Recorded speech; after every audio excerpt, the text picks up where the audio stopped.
One of my favorite supers in the King of Fighters series is Iori Akami's Kin 1211 Shiki ya Otome, also known as Band Method 1211 8 Maidens, also simply shortened as Ya Otome.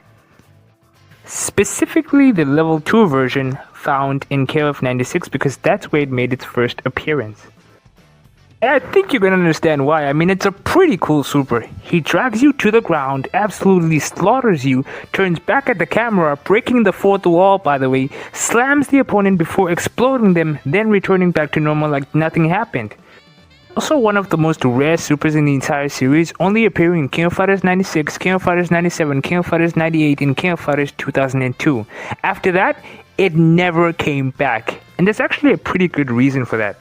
Outside of the Dream Match games, this game only appears in King of Fighters 96 and King of Fighters 97, which is very good because it represents the actual plot, because in those two games, that's where Orochi's influence was the strongest, because at that point, Geonitz had already broken the seal which was containing Orochi, and at that point, Iori was feeling Orochi's influence much more and more, to the point where he was frequently losing control of himself and entering the Riot of the Blood.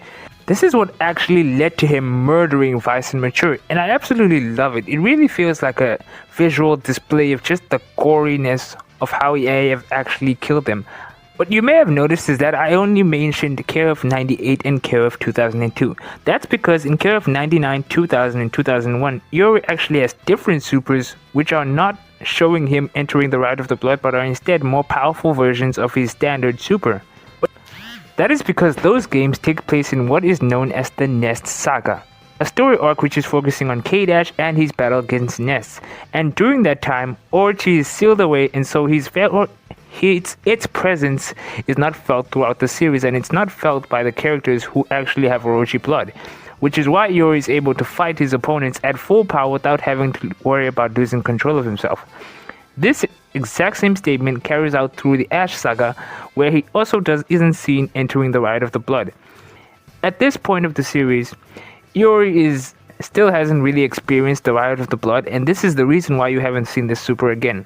The closest example we have is KOF 15, where you can actually see him slamming the opponent into the ground, losing his mind, and then burning them, akin to the level 2 version of this famous super. Subscribe for more content like this!